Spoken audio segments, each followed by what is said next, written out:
Who was Lakshmi Bai? She is a very important figure in the world's largest democracy.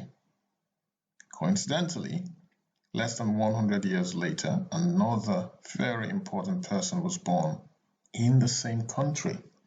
Curious? Keep watching. Hello and welcome to my channel. My name is Sotonye Efiesimama. If you're a subscriber, thanks for your support. If you're a returning visitor, I appreciate you dropping by once again. Why not consider subscribing so that you receive updates of my video uploads? If you're here for the first time, welcome to my channel, where I discuss events that occurred on this day in history with a view to informing, hopefully entertaining, and most importantly, learning lessons from positive events and mistakes of the past, and hopefully not repeating those mistakes, because as the saying goes, history tends to repeat itself. So guys, let's get cracking with today's important events as recorded in history. So, ladies and gentlemen, boys and girls, we shall roll back our blind in our usual tradition. This time we're going back to the year 1794, and we are in the United States of America. This is a picture of a man called John Jay. So John Jay, on this day in 1794, during his tenure as the first Chief Justice of the United States, John Jay negotiated the treaty with Great Britain, helping mend ties between the Americans and British. Jay was born into a wealthy family of merchants and New York City government officials of French and Dutch descent. John Jay, born 12 December 1745, was an American statesman, patriot, diplomat, founding father, abolitionist, negotiator, and signatory of the Treaty of Paris of 1783. He also served as the second governor of New York and the first Chief Justice of the United States. So he served from the year 1789 to 1795. But worthy of note is that this was the day that he negotiated the Jay Treaty, what's known as the Jay Treaty with Great Britain, helping mend ties between the Americans and the British. He was the first Chief Justice of the United States of America. Okay, so we're moving on now to the year 1863. US President Abraham Lincoln delivered the brief but renowned Gettysburg Address at the dedication of the National Cemetery in Pennsylvania during the American Civil War. So 1863 is the day, the year, and the date, obviously, the 19th of November. So I'm going to show you a picture and read the Gettysburg Address. So this is the Gettysburg Address, brief. It says, 77 years ago, our fathers brought forth on this continent a new nation, conceived in liberty and dedicated to the proposition that all men are created equal. Now we are engaged in a great civil war, testing whether that nation or any nation so conceived and so dedicated can long endure. We are met on a great battlefield of that war.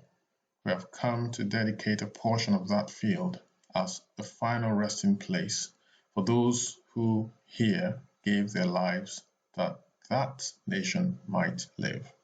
It is altogether fitting and proper that we should do this. But in a larger sense, we cannot dedicate, we cannot consecrate, we cannot hallow this ground. The brave men, living and dead, who struggled here have consecrated it far above our poor power to add or detract. The world will little note nor long remember what we say here, but it can never forget what they did here. It is for us, the living, rather, to be dedicated here to the unfinished work which they who fought here have thus far so nobly advanced. It is rather for us to be here dedicated to the great task remaining before us, that from these honored dead we take increased devotion to that cause for which they gave the last full measure of devotion, that we here highly resolve that these dead shall not have died in vain, that this nation, under God, shall have a new birth of freedom, and that government of the people, by the people, for the people, shall not perish from the earth. Wow, that was a statement. Very eloquently put. I wonder who the speech writer was. Very, very talented speech writer. Very passionate address. So the Gettysburg Address again was made on this day by President Abraham Lincoln, and the year was 1863. Now back to what I alluded at the beginning of this video. And one of the people I mentioned earlier is this lady, Indira Gandhi. Full name, Indira Priyadarshini Gandhi. She was an Indian politician and a central figure of the Indian National Congress. She was the first and to date only female Prime Minister of India. Indira Gandhi was the daughter of Jawaharlal Nehru, the first Prime Minister of India. During Nehru's time as Prime Minister of India from 1947 to 1964, Gandhi was considered a key assistant and accompanied him on his numerous foreign trips. Bangladesh was created during her tenure. In fact, India had a war with Pakistan, and Bangladesh, then known as East Pakistan, was birthed. And this was a lady who essentially helped Bangladesh become a nation, and helped relieve East Pakistan from Pakistan. Obviously, the Pakistanis were not happy, but I guess the Bangladeshis were. Okay, so she was assassinated, sadly, on this day. Well, sadly for some, I guess, and not for others, on the 31st of October, 1984. I remember this. I remember hearing of the assassination of Indira Gandhi. I think it was the first person who had heard of, first leader who had heard of, who was assassinated. I was very, very young at the time, young and impressionable, so I don't forget, I haven't forgotten when this shocking news got to us. We had Indian friends at the time, an Indian family. So I could relate on a personal level, I guess, to them. So Indira Gandhi again, who on this day in 1917 was born. She was assassinated at the age of 66 in 1984 in Delhi, India. 1954, someone else was born as well. His name is Abdel Fattah al-Sisi.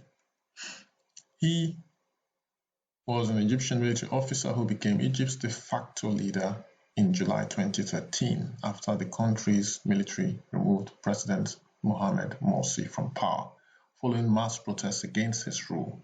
Sisi was elected president in May 2014 and elected to a second term in March 2018. So Abdel Fattah al-Sisi, president of Egypt, born on this day in 1954.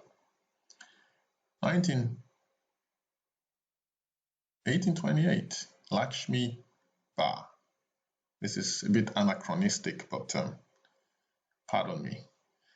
So Lakshmi Ba, who I mentioned earlier, Lakshmi Bai, pictured here, the Rani of Jhansi. She was a queen, an Indian queen of the Maratha princely state of Jhansi in North India, currently present in Jhansi district in Uttar Pradesh, India. She was one of the leading figures of the Indian Rebellion of 1857 and became a symbol of resistance to the British Raj for Indian nationalists. So she died at the age of 22. She must have lived a very interesting life. She's on a horseback with a child strapped to her, probably her own child, and going to war. This woman was, I don't know. Would I say crazy? This day and time, if you had a child strapped to you while you're going to battle, that's absolute madness. But, well, born 19 November, as it says in this picture here, died at the age of 22, born 19 November 1835. We salute the Rani of Jhansi, Rani Lakshmi Bai. Okay, or was she trying to protect this child?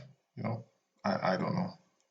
I don't know, but a child shouldn't be in this sort of environment whatsoever. That's my view. But I guess things were different in those days. Okay, Amazon.com.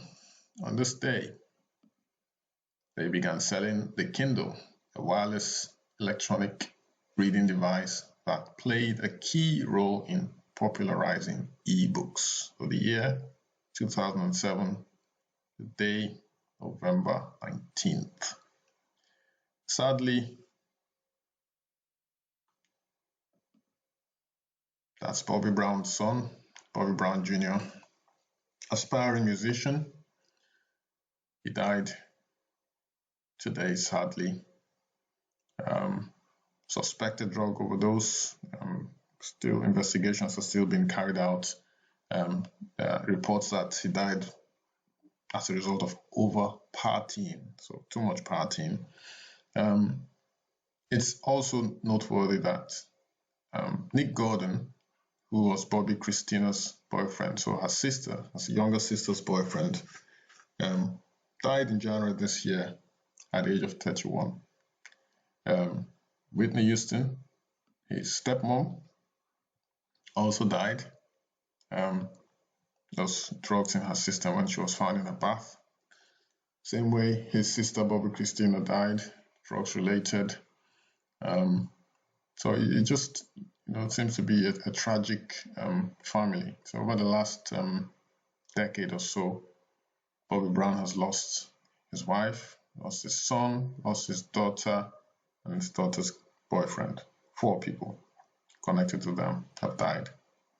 So on that sad note, guys, again, the aim is to learn from history. Hopefully, if you know any family or friends who are deep into drugs, it usually doesn't end well. Especially if they're a celebrity, it usually, well, should I say especially if it's a celebrity, because they're celebrities, we tend to hear of what has happened to them. But they do seem to, a lot of them do seem to have a problem with drug abuse.